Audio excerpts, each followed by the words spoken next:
by a show of hands, I mean, please raise your hand and say, let me know, what did it do to you as far as your confidence? Anybody?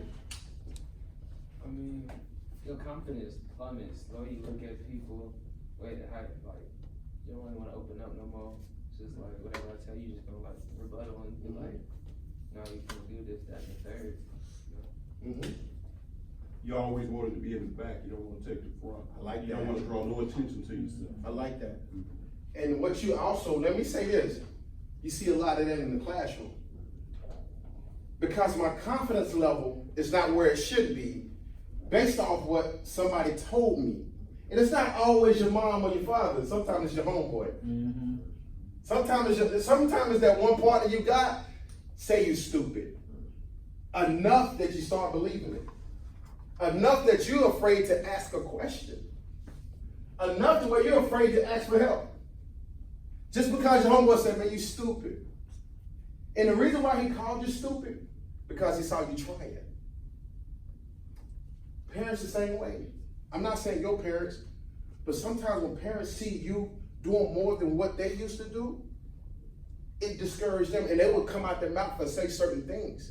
Who you think you are? Because even the price of wanting something higher in life, what you was ever shown, it comes with your parents have to do something they never done before. Maybe take you to school for certain meetings that they don't want to do, and they see that you're really truly trying. So they will say certain stuff. And a lot of the things they say come from something where they was emotionally connected to. So when I realized that my father was abusive, guess what I found out when I was in my late 20s? That he was abused. How many people by a show of hands ever heard hurt people what? Hurt people. Right. And that's facts. I didn't find out till later that my father abused him. Not only did he not just abuse my father, he ran out of his life. Yeah. So I'm gonna start with you. Give me your name again. David. What is it about your father that you are emotionally connected to that it bothers you? He was never there. And you kind of wish you could just let that feeling go and just like, no, I wish I could just forget about it. Do you look like him? I be telling my mom, like, Mom, you gotta buy me a punching bag. She be like, Wow. yeah, I be like, cause I gotta let all my emotions out. Yeah, it's crazy cause I say like, it be some days I be straight. I be like, yeah, I be happy and stuff. Yeah, I be all good. Then be some days I be like, man, I just be down. I go in my room. Yeah, I start writing lyrics and stuff. Trying to get in the studio and stuff. So be depressed. you write, and I can almost guarantee you what you're writing about is coming from here. What you're feeling. Do you tend to block people out or become connected with people based off of the things that you're dealing with? Yeah. So you was feeling what I was saying a lot. Yeah. How I was disassociated with people. That I didn't trust people. Who you look like, your mom or your father? My mom. Look like your mom? Do you see some of your father characteristics, like some of his images? And Yeah, a little bit? Okay. So let me ask you this. I want you, that mirror would have been good. That mirror would have been good. But let me tell you something. Since we don't have the mirror, we have a mirror where we use where you can face you. Stand up for me. So tell me something that you feel like this. If I had one chance to look my father in his face, what would that one thing you would tell him? Say, be real. Listen, if you can say it without cussing, you know what I'm saying? Just be real. Doing good. Doing good. Be real. What would that one thing be that I just want to say this? I want to get this off my chest. Wow. As far as your dad telling you he loved you, it's for years when I was a child, my dad never uttered those words that much. It ain't until now that I'm an adult that we talk on the phone, and before we get off the phone, he'll say, I love you. If I miss out saying I love you, he'll be like, well, wait a minute. Yeah. So, Do you tell your son that you love him more? I find myself being like What my your father father was. You know what I'm saying? I said more often sometimes than what my dad did, but sometimes, you know, you got to shake off who your, you know what I'm saying, who your parents are. Yeah. Because a lot of times they genetically who you are. It's a thing that's called subconsciously inherited.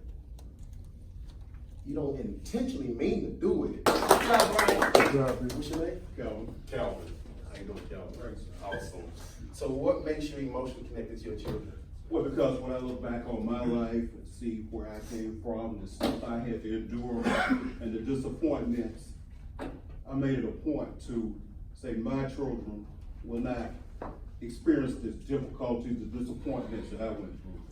So when I became a man, I want to do everything possible in my power to ensure them that they can make it. I always told them, I was right here at this level. I expect them to be at this level. And I'm the resource that helped them make it happen. Okay. My question to you, y'all give him a round of applause. Your father, Yes. was he in your life? No. Wasn't. Okay. So when were you at a point in your life where you felt like you understood what the distance or the disconnection you and your father had? Yes. What age were you when you first realized like that disconnection between you and him? About 12. 12. Yes. And you made what vow to yourself? Well, I made my vow to myself that if I ever had children, I wouldn't do that to them. Mhm. So if they need me, I'll be there. Right. Okay. Let me ask you this. Is it something about your children that you implanted or that you instilled in them that you didn't get? Other than confident? Okay. Confidence. They can reach any goal that they set forth. Okay. And how many kids you got? 4. Boy, girl, boy, how they? 2 girls, 2 boys. 2 girls, 2 boys. Yeah. Awesome. Y'all give my man a round of applause. I've been living with my mother 2 years, but it's been 11 years now since I haven't seen her. Wow.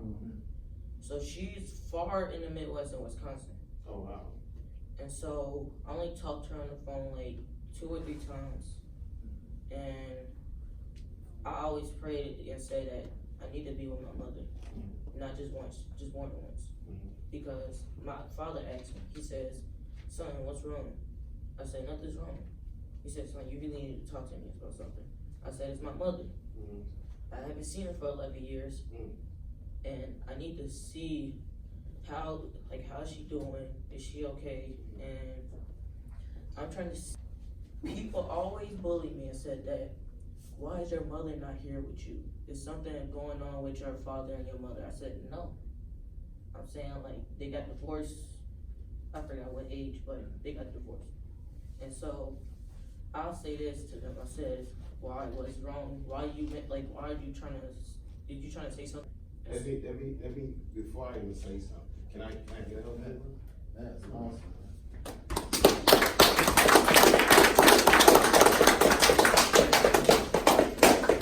And That's a lot of courage, boy. and it's a lot. And you not only did you feel it, you heard it, you can see it. And at that age, it's a lot of emotions mentally. And you want to blame the world, you want to fix it. You do anything to try to change it. But to understand something is that it's not your fault. Understand that. We deal with things and we respond and we take blame for it. And the way we respond is always through fighting, lashing out, not listening, doing things, being destructive, tearing up. Sometimes, like my man said, I just need a punching bag. I don't want to talk to nobody. I just want to let it out. And sometimes when it's let out, it's not let out in a way to where people can really get through to you. But I want to, with this last one, I'm having everybody come up here for I learn a lot of times, and basically when I'm going through something, it helps me out. So it's for everybody in here to take away with this. Pain is weakness, leaving the body for strength. There you go. Say it again. Pain is weakness, leaving the body for strength. So that's like what I take away from that is it's like whatever you're going through, it's leaving your body so you can be more powerful in life, so you can succeed and do great things in life. Pain is weakness, leaving your body for strength. Can we say that all together? Pain is weakness, leaving your body for strength. Let's say that again. Pain is weakness, leaving your body for strength. One more time. Pain is weakness, leaving your body for strength. And see, the problem is, we don't want to look weak. Right. We don't, listen, pain is weakness, leaving your body for strength. Father God, as we come to you tonight, man, Father God, you did something. You did something. But the only person know what you did is going to be responsible for what they do outside of here. Outside of the four walls, Father God. Father God, I thank you for connecting me with Mr. Dennis. Father God, I thank you for connecting me to all the brothers in here and all the young men in here. Father God, I just ask you to put it on their hearts to open up, Father God. To walk around boldly and courageous and not allowing where they come from and what happened to them to dictate their future, Father God. Father God, I ask you to carry them to the next step, Father God. Father God, I just ask you to give them a word to say, you know what, I forgive you. But guess what, Father God? Give them the courage to face themselves first, Father God.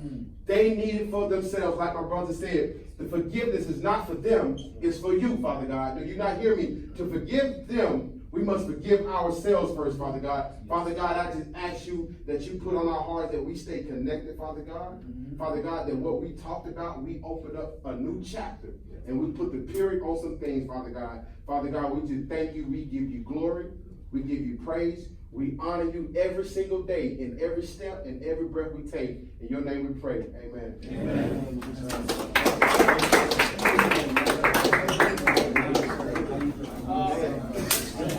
Before you go, yo, close that door. Close that door. Close that door. Before you go.